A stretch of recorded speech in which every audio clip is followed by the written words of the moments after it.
Hundreds of migrants now facing eviction from shelters. The mayor says the move's necessary in order to ease the strain of the migrant crisis on the city. Some critics say that the evictions are inhumane and will lead to a rise in street homelessness. Joining us now to talk about these concerns is Mayor Adams. Mayor, thank you so much for joining us. Thank you. Great to be on with you again. So the migrant crisis has really divided the city, and we know that it's placed such an enormous strain on the city's budget. Who's going to be part of this first wave of evictions? Those after 30 days or 90 days, they are told that it's time to transition to the next step on their journey. And as we stated, over 65% of the people who reach this level have gone on to the next step of their journey. That can include the housing, going to other municipalities, staying with family members, loved ones. And this has been a successful tool that we had to use to bring down the over 194, actually almost 198,000 migrants and asylum seekers entering the city. Yeah, no, it's a huge issue, no doubt about it. Everyone will agree on that. Some of the numbers our reporter Morgan spoke about earlier. 250 migrants were up for eviction today, 200 applied for the extension, and 100 received an extension for housing. Is that sort of in line with how you envision this working out, that, over time, more and more people will move on from the city housing? And that's the goal. Can you imagine if we didn't use these types of tools? We would still have almost 198,000 people in our care. We already had a $4 billion price tag associated with this.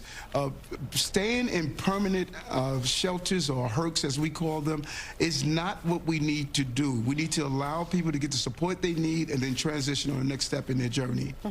Of course, some of the critics, Mr. Mayor, are now arguing that this 30-day rule is not going to give migrants enough time to find alternative housing. How's that being addressed, and were they able to go?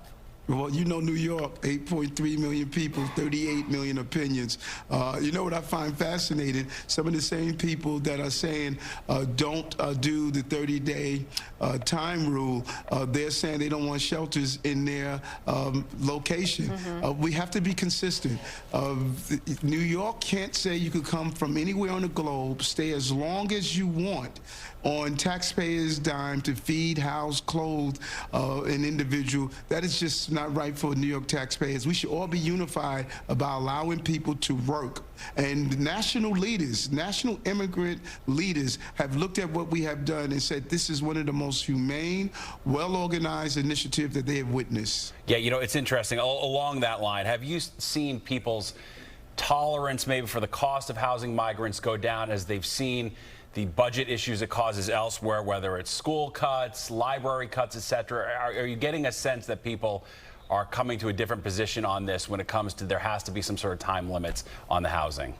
And New York is just saying that we are extremely benevolent as a city. Our heart is endless, but our resources, we can't just think that it can last forever. There must be tools that we use to allow people to transition.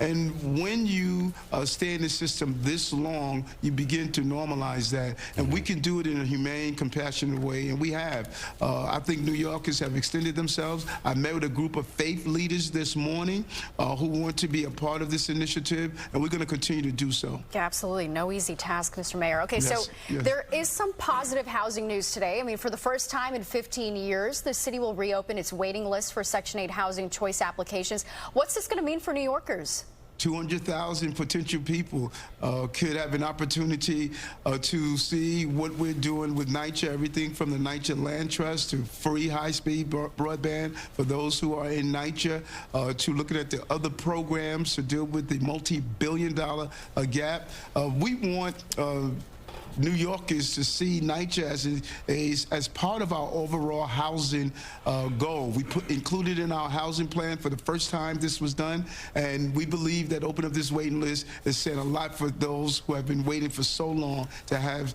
sustainable housing like our public housing system. Yeah, and along the housing issue, which is such a key issue, and always has been really for New York when it comes to the cost of housing, affordable housing, etc. There have been some interesting developments as far as the city planning board saying the owners of 64 New York City office buildings have expressed interest in converting their properties into housing. Tell us about how this could work, because this does really seem to solve a host of problems all at once. You've got the empty skyscrapers in Midtown. They're not that technically can't be used to turn them into housing right now, but there's an effort to sort of take all that space and put it to better use, it seems like. Well said, well said. And hats off to the governor, Speaker Hasty, and Majority Leader Andrew Stewart-Cousin and the team up in Albany. We went there, we presented the plan with Deputy Mayor Maria Torres-Springer and Tiffany Raspberry, and they said this is a good thing to do. 138 million square feet of vacant office space, converting it into houses, similar to what we did back when I was a lieutenant in the police department after September 11th. That was a daytime community. Now it's a 24-hour community. We saw more housing, and those office spaces can be converted into housing. We're really excited about this. It's a win-win, as you indicated, on both ends. Yeah, it is really interesting.